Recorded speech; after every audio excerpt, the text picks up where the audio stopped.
안녕하세요. 결혼한 지 3년 차의 30대 여성입니다. 지금 남편과 함께 미국에 있고요. 그런데 저희가 미국에 있는지 아는 사람은 아무도 없어요. 메신저가 있으니 아예 연락이 다 끊어진 건 아니지만요. 아무튼 이런 상황인데 엊그제 아주버님하고 형님이 쌍으로 연락을 해왔습니다. 어머님이 병원에 입원하셨는데 그래도 자식돌이는 해야 하지 않겠냐며 말이죠. 그리고 그 연락을 받고 나니까 자식돌이가 도대체 뭘까 하고 생각하게 되대요. 어머님은 본인 스스로 어머니 노릇을 하셨다고 생각하시는 건가 묻고 싶기도 하고, 남편하고는 친구의 소개로 만났어요. 그런데 좀 속상한 이야기지만 남편과 제 소개팅은 사실 친구가 좋은 뜻으로 주선해준 자리는 아니었더라고요. 나중에 알게 된 건데 소개팅을 주선해준 친구 생각에 조건이 안 좋은 남자를 소개시켜주면 제가 자존심 상해할 것 같았고 그 꼴이 보고 싶어서 만든 자리였다나요? 유치하죠? 저도 그 친구가 저를 왜 시샘했는지는 지금도 모르겠어요. 그 사실을 알고 나서는 솔직히 곁에 둘 사람이 못 된다는 생각에 제가 연락을 끊었거든요. 하지만 한편으론 그 친구한테 고맙기도 해요. 남편하고 저는 첫눈에 서로에게 호감을 느꼈고 그래서 얼마 지나지 않아 바로 연인 사이가 되었으니까요. 비록 고졸의 기술직, 소위 결혼시장에선 별 볼 일 없는 조건의 남자였지만 사람이 성실하고 진중했어요. 제가 하는 모든 말에 귀 기울여 줄 줄 알고 배려할 줄 아는 따뜻한 사람이었죠. 반면에 저는 솔직히 남편에겐 너무나 처지는 조건이긴 했어요. 다른 무엇보다도 일단 저는 고아였으니까요. 하지만 그렇다고 제가 불행한 인생을 산 것은 아닙니다. 비록 성인이 되기 전까진 줄곧 보육원에서 자랐지만 나름대로 인서울 대학에 진학해 졸업 후에는 어엿한 사회인이 되었으니까요. 하지만 제 자신이 스스로를 어떻게 생각하건 간에 사회는 늘 저를 불쌍하고 어딘가 부족한 사람처럼 대했고, 그래서 결혼은 고사하고 연애도 엄두가 나지 않았거든요. 그런데 얼떨결에 하게 된 소개팅에서 남편을 만났고 연애 2년 만에 프로포즈까지 받았으니 이게 꿈인가 생시인가 싶었다니까요. 남편이 저한테 그러더라고요. 자기가 알기로 모아놓은 돈이 1억 정도 있으니 그 돈으로 어디 전세라도 구하면 될 것 같다고요. 저 또한 악착같이 모아놓은 6천만 원 정도가 있었는데 그걸로 혼수도 하고 경차라도 한 대 사면 구색은 갖추고 살 수 있지 않겠나 싶었고요. 그리고 그 이야기만 나누었는데도 벌써 제 앞날에 꽃밭이 놓여진 기분이었어요. 나도 드디어 남들처럼 살 수 있겠구나 하는 생각도 들었고, 하지만 프로포즈 받고 2주 만에 시댁에 정식으로 인사를 드리러 간 날 어딘가 조금씩 금이 가기 시작했습니다. 남편은 몸을 쓰는 기술직이었고 기숙사에서 먹고 자며 일을 했어요. 저랑 결혼해야겠다는 생각이 들 무렵부터는 정말 저 만나는 시간, 자는 시간만 빼고 일을 했다 했고요. 그리고 그렇게 번 돈은 전부 다 어머님이 관리해주고 계시다 했었는데 저는 그렇게 믿고 맡길 수 있는 부모가 있는 남편이 얼마나 부러웠는지 몰라요. 그리고 저도 결혼하면 시부모님을 제 부모님이다 여기고 뭐든지 믿고 맡기고 싶은 마음이었거든요. 하지만 인사를 드리러 간 날 어머님이 정말 별일 아니라는 듯이 일단은 들어와 살라고 하셨습니다. 남편이 그게 무슨 소리냐고, 여기서 자기가 출퇴근을 어떻게 하냐면서 그냥 자기 돈을 달라고 하는데도 이런저런 핑계를 대시면서 일단은 합가를 하자는 식으로 말씀을 하셨죠. 그리고 결국 알게 된 사실은 충격적이었습니다. 남편이 근 10년간 벌어왔던 대부분의 돈을 아주버님한테 주셨다고 하셨거든요. 남편에게는 위로 3살 많은 아주버님이 있습니다. 남편 말로는 어려서부터 아주버님은 공부를 잘했고 자기는 공부 쪽에는 영 소질이 없었대요.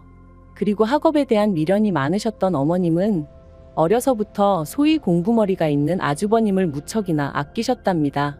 갖고 싶다는 거 하고 싶다는 거 없는 형편에도 어떻게든 다 해주셨다는 거예요.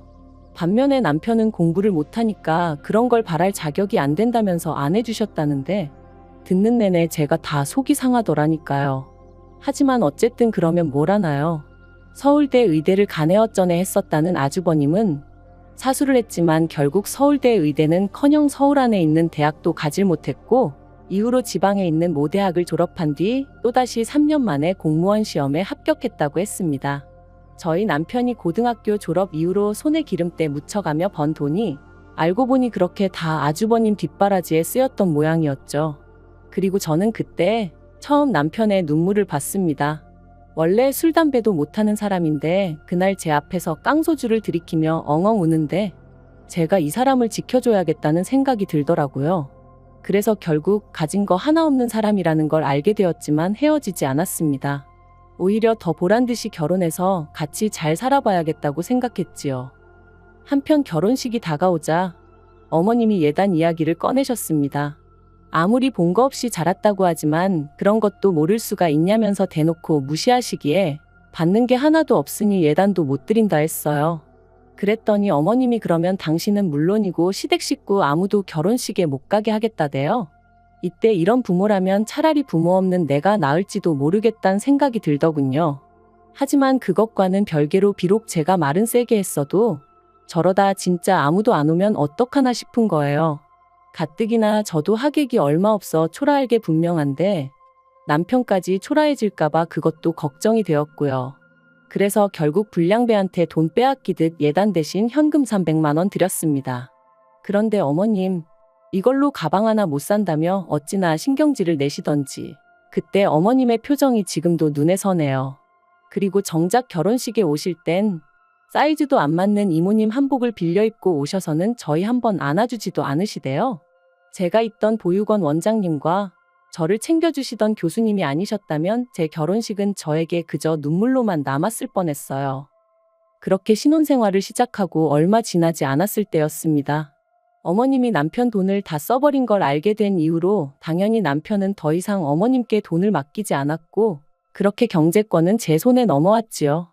그런데 이를 이유로 어머님이 말 그대로 행패를 부리기 시작하셨어요.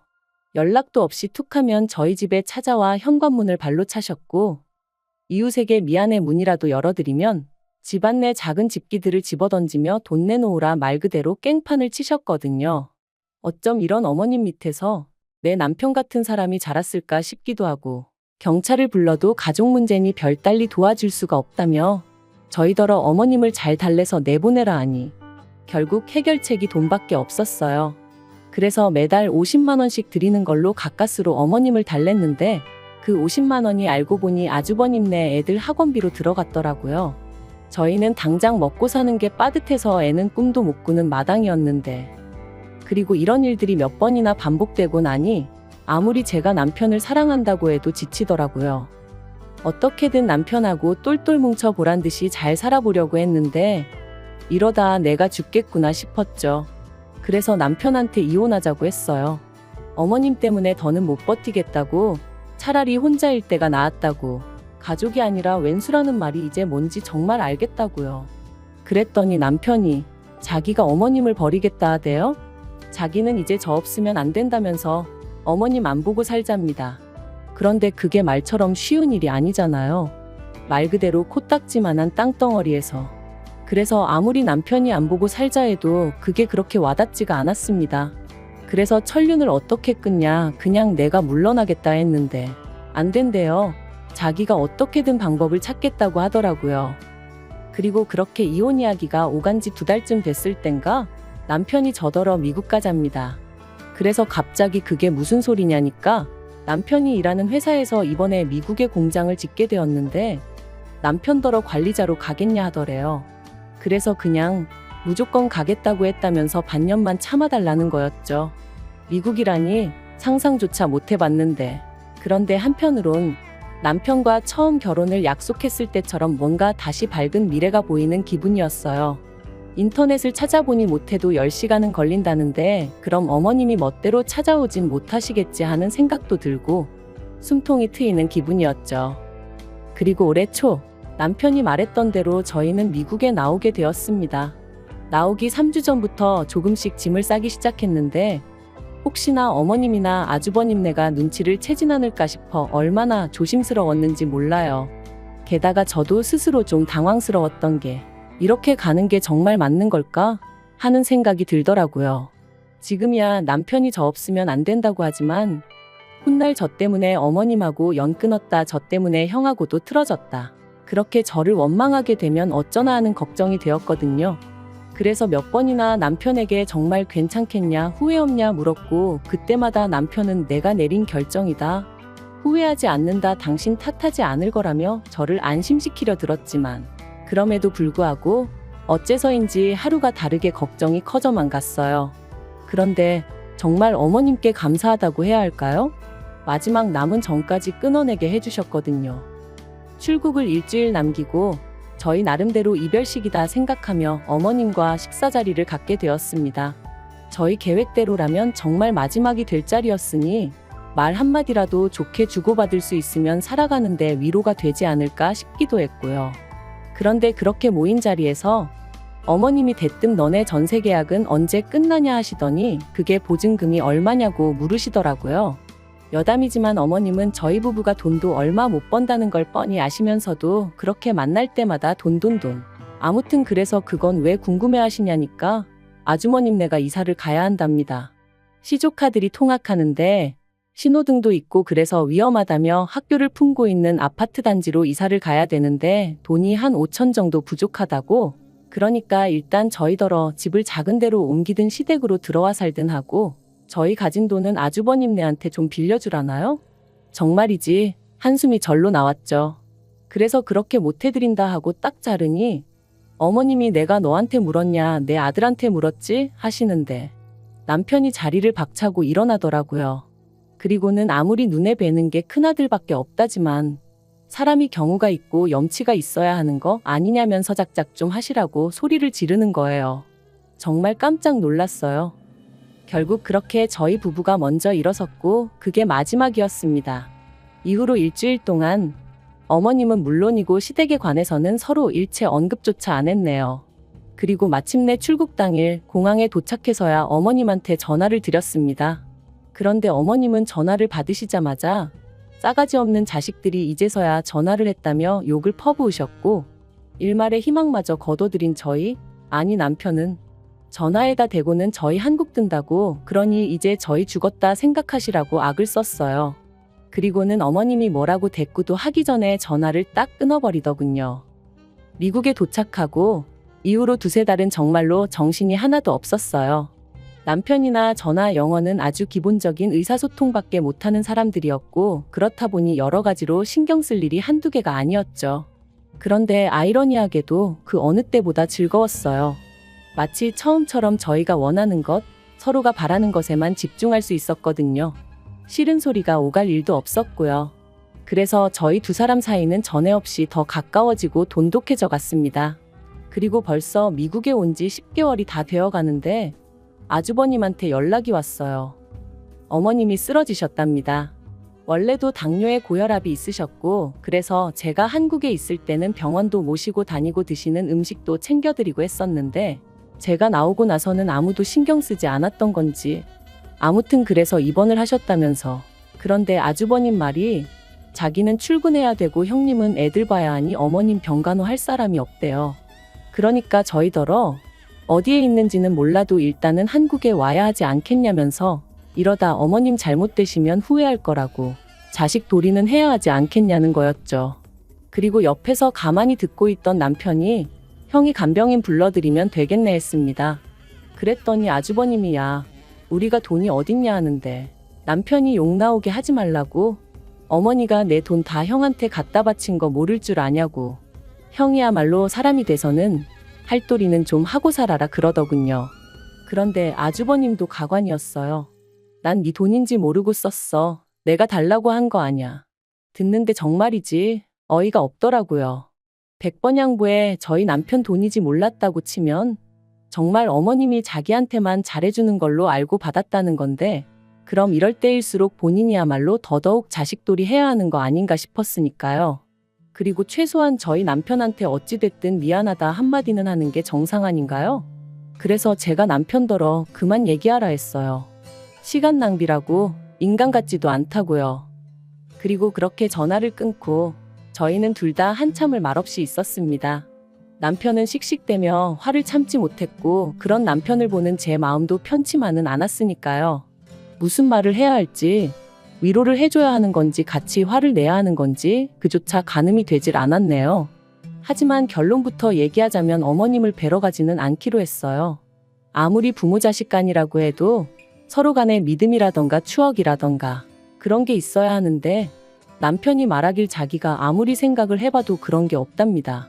그러니 자기도 더는 뭘 해드리고 싶은 생각이 눈꼽만큼도 안 들고 솔직히 말해서 어머님이 병원에 계시다는 이야기를 들었어도 별로 걱정이 되질 않는다대요. 오히려 그 일로 아주버님이 저러고 나오는 게 꼴보기 싫을 뿐이라면서. 그리고 저는 이런 이야기를 듣는 동안 그래도 제가 명색이 며느리인데 모자간의 관계 회복을 위해서라도 나서는 게 맞지 않나 하는 생각도 하긴 했습니다만 결국엔 안 하기로 마음먹었어요. 나선다고 누구 하나 좋은 소리 해줄 것 같지도 않고 설령 해준다고 해도 그거 듣자고 제가 또 스트레스를 받을 걸 생각하니 엄두가 나지 않았거든요. 물론 남편이 저랑 한마음 한뜻이기에 이런 결정도 내릴 수 있었던 거지만요. 아무튼 지금은 남편하고 알콩달콩 오순도순 잘 지내고 있고 그래서 살만 납니다. 그리고 저에게 딱 한 가지 소원이 있다면 앞으로도 지난 2년, 지난 세월은 있고 지금처럼만 행복하게 지낼 수 있으면 좋겠다는 것뿐이에요. 긴 이야기 들어주셔서 감사합니다. 오늘의 사연은 여기까지입니다. 구독과 좋아요, 알람 설정해주시면 앞으로 더 좋은 사연으로 찾아오겠습니다. 감사합니다. 안녕하세요. 매일 새로운 사연을 전하는 읽어주는 사연 라디오입니다. 구독과 좋아요, 많은 공유 부탁드립니다. 오늘의 사연 시작하겠습니다. 안녕하세요. 내년 3월에 결혼을 앞두고 있다가 결국 며칠 전 파혼한 여성입니다. 저도 남들처럼 연애하다 자연스레 결혼으로 이어져 봄날에 신부가 되는가 했더니 쉬운 일이 없네요. 그래도 공부나 사업은 제가 노력하는 만큼 어느 정도는 결과가 나와줬는데 결혼은 저 혼자 열심히 한다고 되는 일이 아니라 그런 거겠죠. 아무튼 일단 가까운 사람들에게만 성격 차이로 결혼을 못하게 될 것 같다고 운을 띄워놓긴 했어요. 그래도 분명히 뒤에서 이런저런 이야기가 나오겠지만요. 남자친구와 파혼하게 된 이야기를 시작하기 전 먼저 저에 대해서 이야기를 좀 해보자면 일단 저는 대학 자체는 그저 그런 곳을 나왔어요. 그리고 그렇다 보니 대기업에 들어가는 건 꿈도 꿀 수 없었죠. 그래서 그럼 다니기라도 쉽게 집 근처로 알아보자 생각했다가 직원 수 10명도 되지 않는 말 그대로 가족이 똘똘 뭉쳐 운영해 나가는 회사에 들어갔습니다. 그리고 회사 생활을 시작한 지 6개월 만에 왜 사람들이 그렇게 진저리를 치는지 아주 뼈저리게 알겠더라고요. 제가 회사를 다니는 건지 사장 아들 뒤치다꺼리를 하고 있는 건지 도통 알 수가 없었으니까요. 그런데 그런 와중에 친하게 지내던 언니가 자기가 일하는 샵에서 직원을 구하는데 한번 해보겠냐대요. 그래서 냉큼 좋다 하고 그렇게 이쪽 사업에 발을 들이게 되었습니다. 그리고 그게 계기가 되어 지금은 어엿한 에스테틱 피부샵의 사장이 되었네요. 사업이라는 게 처음부터 잘 된 것은 결코 아니었어요. 처음 시작하는 과정에서는 사기도 2번이나 당할 뻔했었고 믿을만하다 생각한 사람한테 뒤통수를 맞은 적도 여러 번이었죠. 그러다 보니 하나부터 10까지 제가 스스로 나서지 않으면 안 되겠다는 생각을 하게 되었고 그때부턴 정말 하루에 2-3시간 자가면서 일을 해나가기 시작했어요. 그리고 그런 생활을 4년 정도 하니까 어느 정도 입소문이 나면서 좀 유명하다는 사람들도 오기 시작하더니 방송도 타게 되고 연예인 고객도 받게 되고 그래서 10년 차인 지금은 웬만한 직장인들보다 한 달에 3-4배는 더 벌어요. 이 사업도 성수기 비수기가 있어서 성수기엔 더 많이 벌고요.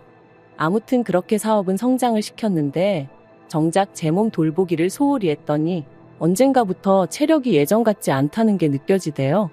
그래서 운동을 시작하게 되었죠. 그리고 그 와중에 만나게 된 게 바로 남자친구였어요. 남자친구가 제 운동을 담당하는 트레이너였거든요. 저보다 2살이 어렸던 남자친구는 낮에는 회계사를 준비한다며 시험 공부를 하는 수험생이었고 밤에는 자기 운동도 하고 용돈도 벌겸해서 트레이너를 하는 거라더군요. 그리고 저도 죽기 살기로 열심히 살아봤으니 투잡을 뛰어가며 자기 목표를 향해 달리는 남자친구가 왠지 마음이 쓰였죠. 하지만 그때만 하더라도 누나의 마음이라고 해야 할지 아무리 공부가 중요해도 밥은 챙겨 먹어라, 감기 조심해라 그 정도로 챙겨줬을 뿐입니다. 그런데 제 그런 행동이 남자친구에게는 제가 뭔가 여지를 줬다고 느낀 건지 남자친구가 언젠가부터 무척 적극적으로 다가오더라고요. 그리고 저도 솔직히 말하면 남자친구가 저돌적으로 다가오니까 그게 싫지만은 않았네요. 그래서 연애를 시작했어요. 물론 그때만 하더라도 이 연애가 결혼 이야기가 오갈 만큼 진지해질 줄은 몰랐고요. 사귀는 동안 남자친구가 저보다 어리기도 했고 또 수험생이다 보니 왠지 당연하다는 듯 제가 데이트 비용의 대부분을 부담했는데 그 자체가 그렇게 저한테 문제가 되는 일은 아니었어요. 남자고 여자고 능력되는 사람이 좀 더 낼 수 있다는 게 제 생각이었으니까요. 그리고 금전적인 부분을 제외하곤 남자친구가 저를 힘들게 하는 게 없었습니다. 술을 좋아하는 사람도 아니었고 여자 문제로 저를 애타게 한 적도 없어요. 그래서 그것만으로도 충분하다고 연인으로서 나아가 결혼 상대로서 손색이 없다고 생각했죠. 게다가 연애하는 동안 지금 돌이켜 생각해보면 말이 안 되는 건데 남자친구가 회계사가 될 거라고 철석같이 믿었으니 한마디로 능력도 있는 남자라고 착각하고 있었답니다. 그래서 결혼 이야기가 나왔을 때도 크게 고민하지 않았네요. 신혼살림은 제가 가진 아파트에서 시작하면 된다. 혼수도 이미 어느 정도 채워져 있으니 문제없다. 그렇게 단순하게 생각한 거죠. 그런데 결혼 이야기가 오가고 남자친구 부모님과 왕래를 시작하면서부터 조금씩 뭔가 삐그덕거리는 게 느껴졌습니다. 일단 양가 어른들에게 인사를 드리러 다니는 문제에 있어서부터 어머님과 부딪히게 되었거든요. 일단 저는 양가 부모님께는 당연하고 좀 더 나아가서는 조부모님한테까지는 인사를 드리러 가는 게 맞다고 생각했어요. 친척분들에게도 인사를 드리면 좋겠지만 그건 다들 모이실 일이 있다면 가능한 거고 그렇다고 저희가 인사를 드려야 하니 모이시라 하는 건 또 경우가 아니라고 생각했죠. 그런데 어머님은 저와는 생각이 많이 다르셨습니다. 일단 부모님, 조부모님은 당연한 거고 시댁친가 외가 어른들도 전부 다 따로따로 한 집씩 찾아뵙는 게 예의라고 하시는 거예요. 그런데 저는 제 사업을 하는 사람이다 보니 그렇게 무턱대고 시간을 쓸 수 없는 상황이었거든요. 거기다 결혼 준비라는 게 앉아서 되는 게 아니라 저도 저 나름대로 알아봐야 할 것들이 많았고요. 하지만 어머님은 제 그런 사정은 전혀 고려해주지 않으셨습니다. 오히려 제가 그렇게까지 시간을 내기는 어렵다고 하니 단박에 그건 어른들이 알 바가 아니라시며 처음부터 그렇게 제 입맛대로 하려고 들면 되냐 하셨으니까요. 솔직히 당황스럽기도 하고 황당하기도 하고 하지만 그때만 하더라도 기왕이면 어머님께도 잘 보이고 싶었고 잘 지내고 싶었기에 무작정 죄송하다 했네요. 그러다 둘째 시이모님을 만나 뵙기로 했던 날이었어요. 점심 먹고 커피 마시고 하면 5시쯤에는 헤어지겠구나 싶어서 저녁에는 제 삼촌에게 남자친구를 소개시킬 생각이었죠. 남자친구에게도 이 일정을 미리 알려주면서 자리가 길어지지 않도록 중간에서 적당히 끊어달라고 했고요. 여담이지만 제가 이런 부탁을 미리 했던 건 일전에 큰이모님을 만났을 때도 점심 먹고 커피 마시고 헤어지기로 했었는데 큰이모님이 갑자기 어디 백화점을 좀 가봐야 한다며 같이 가자고 저희를 이끄셨고 그렇게 이리저리 끌려다니는 바람에 제 저녁 일정이 다 어그러졌었기 때문입니다. 남자친구가 어머님한테 저희가 가봐야 한다고 말을 하긴 했는데 어머님이 큰이모님이 저희 때문에 서울까지 올라오셨는데 그게 무슨 소리냐며 크게 화를 내셨었거든요. 그래서 이번엔 남자친구에게 미리 분위기 파악하고 적당히 정리 좀 해달라고 부탁을 한 거였죠. 그리고 아니나 다를까 약속 당일 둘째 이모님은 난데없이 제가 운영하는 샵에 가보고 싶다. 연예인들도 온다며 나도 한번 관리 좀 받아보자 그러시는 겁니다.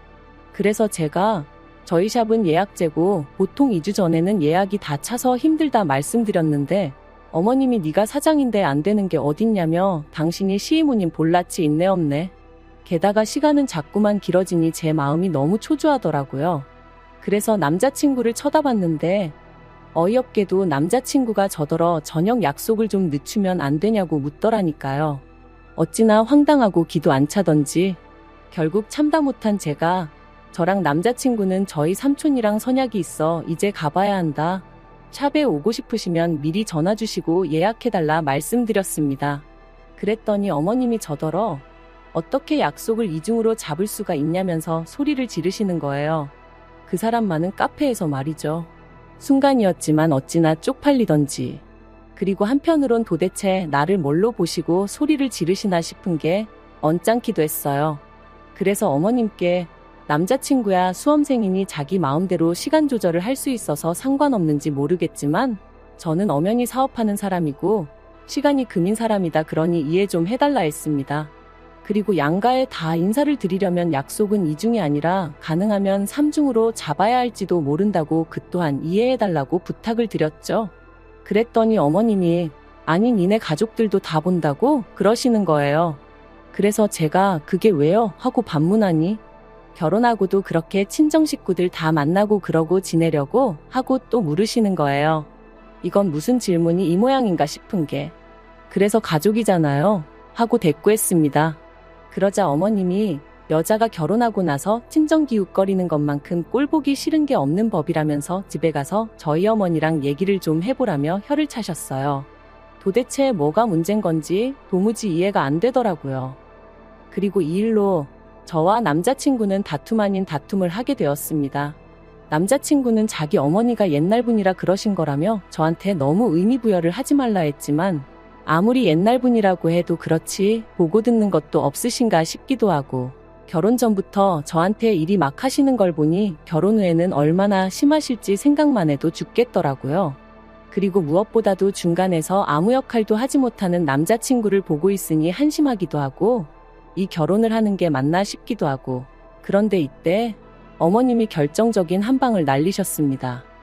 사업이 어느 정도 안정권에 들어선 이후로 저는 줄곧 친정 부모님께 매달 200만 원에서 300만 원 사이의 생활비를 드리고 있었고 이렇게 드려도 제 생활에는 별 문제가 없었어요. 그리고 결혼을 한다고 해서 이 돈을 줄이거나 할 생각도 없었죠. 반면에 남자친구는 수입이라곤 헬스 트레이너로 일하면서 버는 돈이 전부였으니 부모님께 따로 생활비는커녕 용돈도 드리지 못하고 있는 상황이었고요. 하지만 결혼하고 나면 솔직히 아무리 제가 번 돈이라고 해도 저희 부모님만 챙기는 건 아니다 싶어서 남자친구 부모님껜 매달 50만 원 정도는 보내드릴 생각이었습니다. 그리고 이 이야기를 남자친구에게 했을 때 남자친구가 그렇게까지 자기 입장을 생각해 주는 거냐며 너무 고맙다고 했어요. 자기가 너무 가진 게 없어서 솔직히 저한테 미안한 마음도 컸고 볼낯이 없기도 했는데 그런데도 이렇게까지 배려를 해주는 거냐면서 자기가 꼭 회계사 시험에 합격해서 저를 기쁘게 해주겠다 뭐 그렇게 말해주더라고요. 그래서 저는 이 일이 저희가 결혼하는 데 있어 문제가 될 거라곤 추호도 생각치 못했습니다. 오히려 저희 두 사람을 더 끈끈하게 만들어주는 그런 계기가 될 거라고 생각했죠. 하지만 황당하게도 어머님이 반대를 하고 드셨습니다. 어떻게 벌써부터 친정에다 그렇게 돈을 퍼줄 궁리를 하냐면서 말도 안 되는 소리는 하지도 말라셨거든요. 황당해서 도대체 뭐가 문제냐고 따졌어요. 제가 벌어서 저희 부모님 드린다는데 왜 어머님이 화를 내시는지 도저히 이해가 안 된다 했죠. 그랬더니 결혼하면 가정에 올인하고 뭐든지 어른들하고 상의해서 결정해야지 왜 제멋대로 하려드냐면서 점점 더 크게 화를 내시더라고요. 그래서 남자친구하고도 이미 얘기가 된 부분이라고 말씀을 드렸지만 어머님께서 하시는 말씀이 걔가 알면 뭘 알겠냐며 아무리 남자친구가 저보다 어리다고 손바닥에 놓고 이리저리 구워 삶을 생각은 꿈도 꾸지 말라시대요. 당신 두 눈에 흙이 들어가기 전까지 그 꼴은 절대로 못 본다면서 말이죠. 제가 보기엔 정작 남자친구를 어린애 취급하는 건 어머님 본인 같았는데 아무튼 어머님과 이야기를 하면 할수록 이분을 내가 평생 감당할 수 있을까 싶은 게 절로 한숨만 나오더라고요. 그래서 결국 남자친구를 대동하고 다시 한번 남자친구 어머님을 찾아갔습니다. 그리고는 단도직입적으로 저에게 바라시는 게 뭔지 여쭸어요. 그랬더니 어머님 말씀이 솔직히 남자친구가 회계사 시험만 합격하면 저보다 어리고 잘난 아가씨들이 줄을 설 텐데 제가 이렇게 채가는 게 분하시답니다. 거기다 돈 몇 푼 가지고 당신 아들을 좌지우지하려 드는 것 같아서 그것도 마음에 안 드신다대요. 그리고는 하시는 말씀이 결혼도 하기 전에 친정하고 시댁하고 차별을 하겠다고 마음먹은 그 태도도 아주 글러먹었다면서 당신이 딱 정해주겠답니다. 그리고 그 내용이란 게 결혼하면 일단 경제권을 남자친구에게 넘기고 시댁과 친정에 드리는 용돈은 똑같은 액수로 통일을 하라는 거였죠. 그리고 당신은 가족 간의 화목을 중요시하기 때문에 사업을 핑계로 가족 행사나 모임에 빠지는 꼴은 절대로 못 봐준다며 이런 내용으로 공증을 받아오라나요? 웃겼어요. 어이가 없어서 웃음이 난다는 게 이런 거구나 싶었죠. 그래서 저도 모르게 어머님더러 진심이시냐 묻고는 말 그대로 빵 터졌습니다. 그리고는 제가 왜 그래야 되냐고 물었어요. 제가 어머님 아들이 좋아서 결혼하겠다고 한 건 맞지만 제가 어디 팔려가는 것도 아니고 왜 전부 다 어머님 입맛에 맞춰드려야 하냐 그렇게는 못한다고요. 그랬더니 남자친구가 테이블 밑으로 저를 쿡쿡 찌르면서 왜 그러냐 그러고 어머님은 저 말하는 것 좀 보라면서 제가 이럴 줄 알았다고 역시나 당신이 사람 보는 눈이 있다나요? 그러면서 당신 말대로 못할 것 같으면 결혼은 꿈도 꾸지 말라길래 알겠다 했습니다. 어머님 말대로 못하겠다. 아니 하기 싫다 그러니 결혼도 안 하겠다. 그리고는 안녕히 계시라 하고 자리에서 일어났죠. 그랬더니 남자친구가 왜 그러냐면서 저를 붙잡길래 이 상황을 보고도 그런 소리가 나오냐고 이 손 놓으라 했네요. 그리고 남자친구 면전에다 대고 결혼 이야기는 없던 걸로 하자 너는 하는 공부나 열심히 하라 했어요. 그런데 어처구니가 없게도 며칠 뒤 샵으로 어머님이 찾아오셨습니다. 이모님 두 분까지 대동하고서 말해요. 보는 눈들이 많고 고객님들도 계셨으니 큰 소리를 낼 수가 없어서 일단 제 사무실로 세 분을 모셨어요. 그리고는 무슨 일로 오셨냐고 용건만 말씀하시라니까 어머님이 저를 용서하시기로 하셨답니다. 보아하니 남자친구가 저 없으면 안 된다고 알아눕기라도 한 모양이더라고요. 아무튼 어머님은 저더러 당신이 이번 한 번만 넘어가 줄 테니 앞으로 잘하라고 하는데 도대체 무슨 소리를 하시는 건지 어이가 없었죠. 그래서 용서받을 일도 없고 무슨 말씀을 하시는지도 모르겠으니 그냥 세 분 다 나가시라 했어요. 이제 그쪽 아들하고 얽히고 싶지도 않고 생각해보니 조건도 너무 안 맞는다.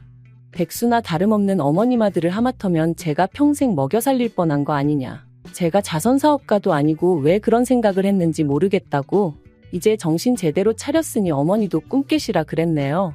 그러자 어머님이 다시 한번 노발대발.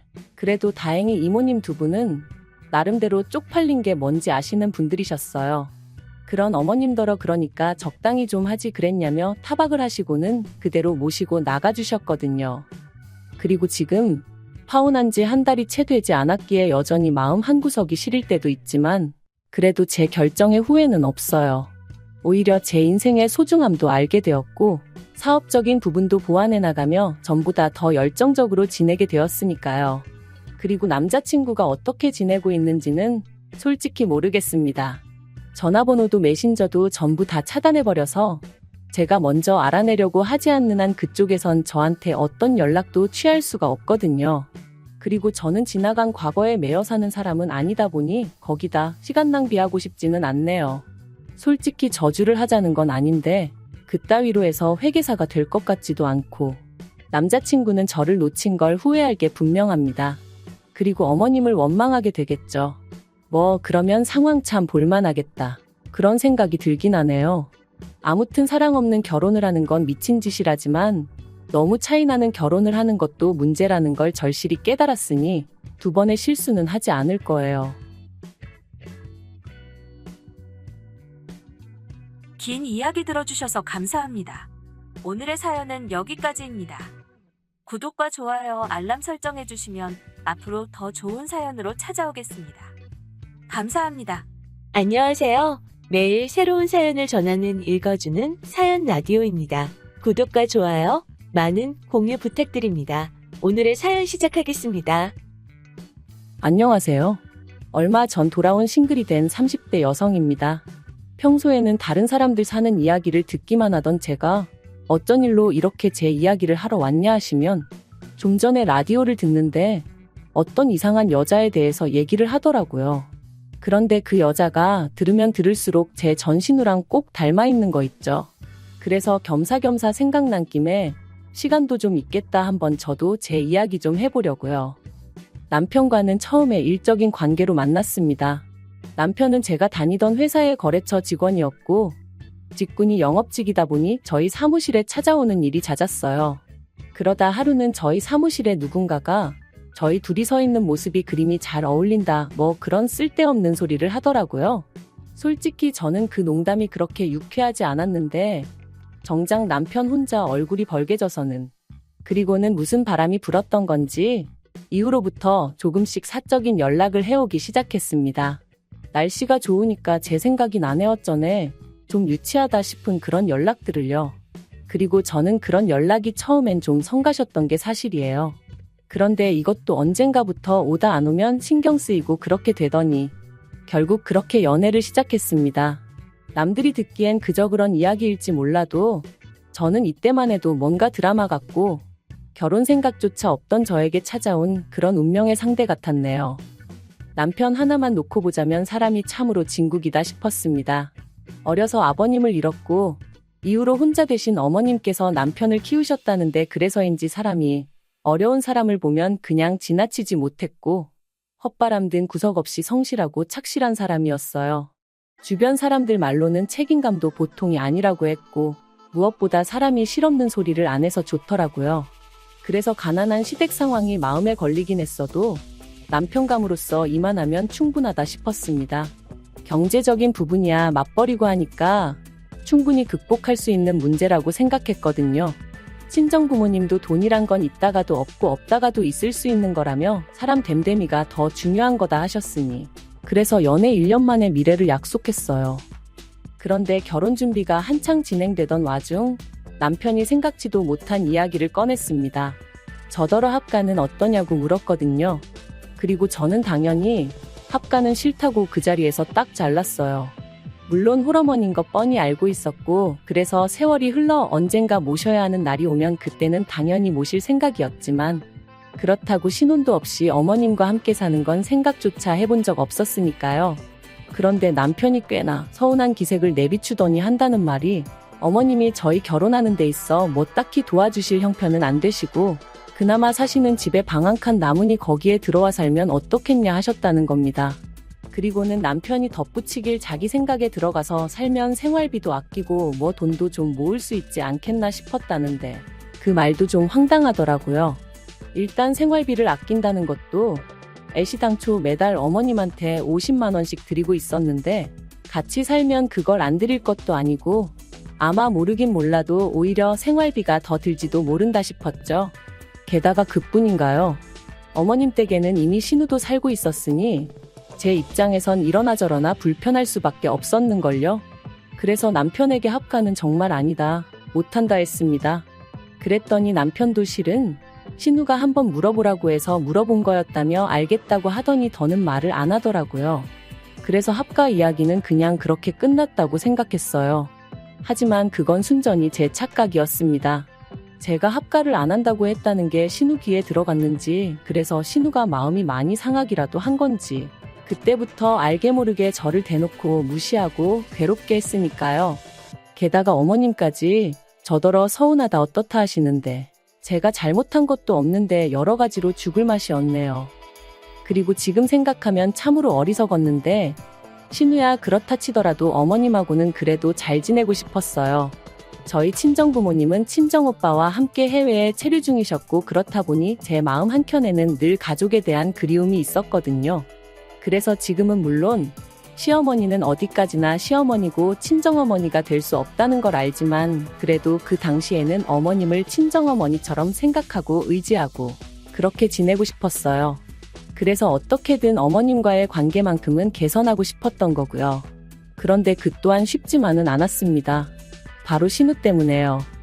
시집안간 신우였지만 직장도 제대로 다니지 않는 신우였지만 그럼에도 불구하고 어찌나 공사가 다 망한지 어디 한번 제대로 어머님을 모시고 나가는 일이 없었어요.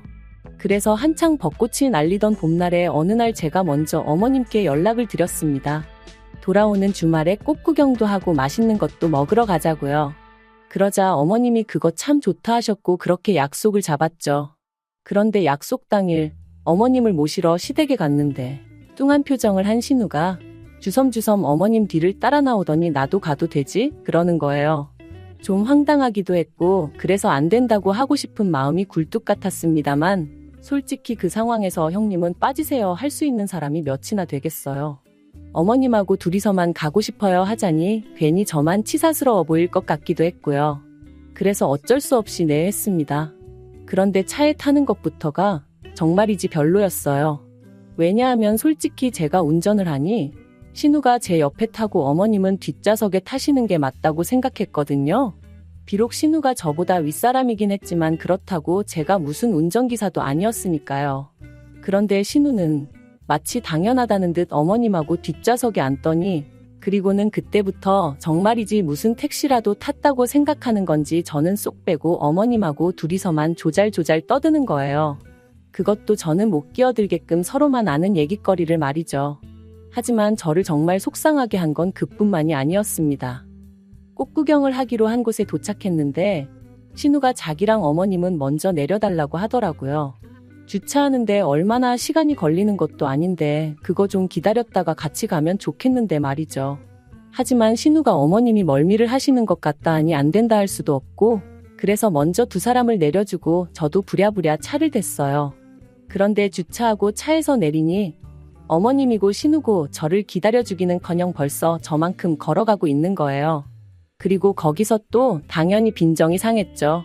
이건 무슨 주인 쫓아가는 강아지도 아니고 걸음을 재촉하는 제 자신이 몹시도 싫었습니다.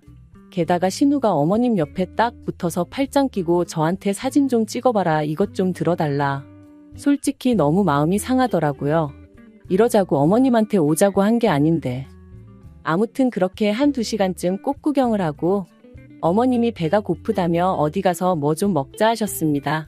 그래서 제가 알아놓은 식당으로 향했는데 식당에 도착해서 자리에 안내받고 나니 그때부턴 신우가 뭐가 그리 심사에 거슬렸는지 핸드폰만 쳐다보고 아무 말도 안 하는 거예요. 그러니까 어머님도 괜히 신우 눈치를 살피시고 저는 또 그런 냉랭한 분위기가 답답해서 이런저런 말을 걸었는데 아니 몰라. 딱딱 단답형으로만 대답하니까 민망해 죽겠더군요. 게다가 어느덧 식사가 나오자 신우가 젓가락으로 온갖 반찬을 뒤적이면서 가짓수만 많지 찍어 먹을 게 없다는 둥 싫은 소리만 해대는데 그땐 정말 화가 나대요. 마음 같아선 정말이지 그럼 그만 처먹으라고 하고 싶었다니까요. 하지만 어머님께서 그런 신우에게 먹을 만한데 왜 그러냐며 저한테는 좀 참으라는 식으로 눈짓을 주셨기에 그저 끓어오르는 화를 꾹꾹 눌러 참았습니다. 그리고 그렇게 집에 돌아와서 남편에게 앞으로 신우랑 나랑 이유가 뭐건 간에 얽히게 하지 말라 했어요. 오늘 하루 종일 재수없어 혼났다고 어머님만 아니면 신우 머리채를 다 잡아뜯고 싶었다면서 말이죠. 그랬더니 남편이란 작자가 기껏 한다는 말이 자기 누나가 내성적이라서 그런 거라며 저더러 이해를 해달라나요? 내성적인 거랑 성질 더러운 거랑 구분도 못하냐고 그렇게 감싸고 돌 거면 차라리 말을 말라 했네요. 그런데 그 일이 있고 나서 몇 달 뒤 저는 또 다시 크게 충격을 받고 말았습니다. 남편은 저와 결혼한 이후로도 결혼 전과 마찬가지로 어머님께 생활비를 보내드리고 있었거든요. 매달 50만 원씩으로 누군가는 적다고 할지도 모를 금액이었지만 솔직히 결혼 비용 자체를 거의 저 혼자 부담하다시피 한 상황에서 그럼에도 불구하고 계속 어머님께만 생활비를 드리는 게 저라고 아무렇지 않았던 건 아니에요. 그래서 처음에는 솔직히 이건 좀 불공평하다는 생각에 어머님께 드리는 만큼 친정에도 용돈을 드려보기도 했었고요. 그런데 친정 부모님께선 당신들은 아직 경제활동도 하고 있고 저희가 그렇다고 얼마나 자리를 잡은 것도 아닌데 아직은 안 줘도 된다 하시며 몇 번이나 거절을 하셨어요. 반면에 어머님은 남편이 생활비를 드리지 않으면 생활이 안 된다 하시니 모른 척 할 수가 없었죠. 그런데 그렇게 드렸던 용돈이 알고 보니까 신우한테로 줄줄 새어나가고 있었습니다. 어머님의 부탁으로 대신 통장 정리를 하러 갔다가 매달 저희가 용돈을 드리기가 무섭게 그 돈이 신우 계좌로 빠져나갔다는 사실을 알게 된 저는 도무지 화를 참을 수가 없었어요. 그래서 심부름을 마치고 돌아가자마자 어머님께 단도직입적으로 어째서 매달 이렇게 신우에게 돈을 보내셨냐 했더니 신우가 어머님과 같이 살면서 그래도 이래저래 고생을 많이 했다는 거예요. 당신 잔심부름도 해주고 뭐 그러느라 말이죠. 하지만 그런 이야기를 납득할 수가 없었던 게 병원에 가신다거나 하는 건 전부 다 저나 남편이 도맡아 하고 있었고 막말로 신우는 밥도 지을 줄 모르는 사람입니다. 그런 신우가 어머님을 챙겼다니 말도 안 되는 소리였죠. 그리고 저는 그래도 어머님 입장에선 당신 딸이니 며느리에게 딸 욕을 하실 순 없으셨을 테고 그래서 저렇게 말씀을 하시는 거라고 상황 자체를 이해 못할 것은 아니었지만 그래도 정말 속 터진다는 게 이런 건가 싶더라니까요. 저는 고민 끝에 이 상황을 남편에게도 알렸고 내가 알게 된 이상 어머님한테 돈으로 생활비를 드릴 수는 없다고 했습니다. 차라리 카드를 드려야겠다고 그러면 최소한 신우가 돈을 빼돌리진 못할 거 아니냐면서 말이죠. 그런데 남편이 보인 반응은 제 예상과는 달랐습니다. 일단 한번 어머님한테 드린 돈이면 어머님이 어떻게 쓰시던 간에 그건 우리가 상관할 일이 아니라는 거예요.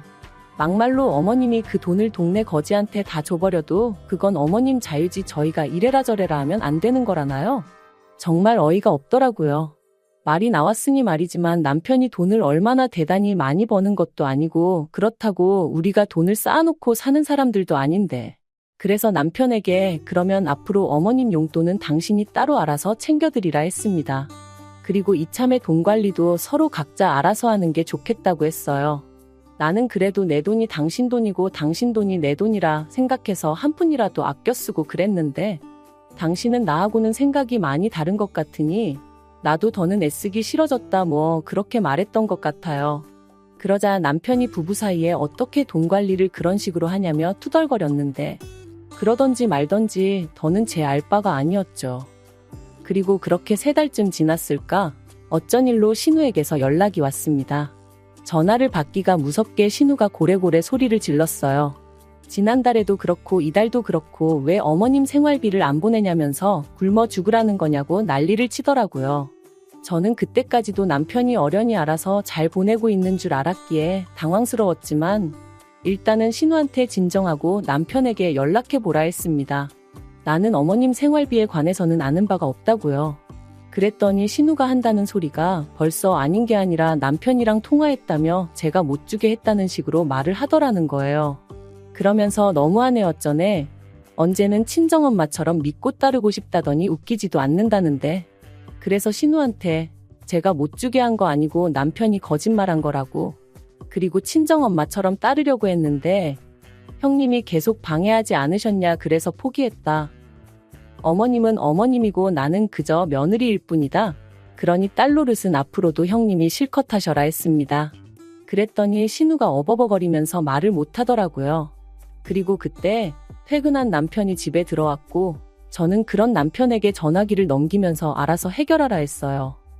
그리고 정말 5분도 지나지 않아 남편의 목소리가 높아지기 시작했습니다. 어머님이 필요하다 하시는 게 있으면 문자로 적어 보내라고. 그러면 내가 시켜준다고. 그러니까 이제 신우는 그러지 말고 그냥 돈으로 달라며 고집을 부리는 듯 했죠. 그러다 급기야 남편이 신우더러 나한테 돈 맡겨놨냐며 누나는 자식 아니냐 누나는 왜 어머니 생활비 안 드리냐. 의도치 않게 남매가 싸우는 걸 듣게 된 건데 참 치사스럽더라고요. 그리고 뭐 둘이 어떻게 결론을 냈는지는 몰라도 전화가 끊어졌고 남편은 그때부터 괜한 화풀이를 저에게 하기 시작했습니다. 대뜸 저더러 어머님을 보면 어떤 생각이 드냐 하면서 자기는 문득문득 어머님이 자기 키우며 고생하셨던 기억이 난다고. 그러면 가슴 한구석이 막 저릿해져 오면서 하나라도 더 해드리고 싶은 마음이 든다나 어쩐다나요. 그러면서 저더러 그런 어머님한테 감사하지 않냐는데 막말로 나를 키워주신 것도 아닌데 제가 왜 감사하단 생각이 들었겠어요? 어이가 없어서 그런 남편에게 나는 우리 엄마한테 감사하지 그랬네요. 그랬더니 남편도 뭐 딱히 할 말이 없었던 건지 저더러 다짜고짜 정말 너무하답니다. 자기가 제 입장이었으면 이렇게 일을 키우지 않았을 거래요. 그래서 저도 똑같이 말했어요.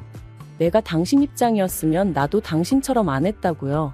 그리고 그때부터 계속해서 저에게 화풀이 하려는 남편과 져줄 생각이 없는 저희 둘이 열심히 싸웠어요. 이혼 이야기까지 오갈 정도로 말이죠. 남편은 저에게 요만큼도 사과할 생각이 없었고 저는 그런 남편의 어깃장에 아주 질려버렸습니다. 그래서 남편에게 그냥 니네 엄마한테 가서 살라 했거든요. 그랬더니 이제 니네 엄마라고 했냐면서 저같이 싸가지 없는 여자랑 정말 못 살겠다며 그냥 다 때려치자더니 저 때문에 하는 이혼인 만큼 위자료도 악착같이 받아내겠다 했습니다.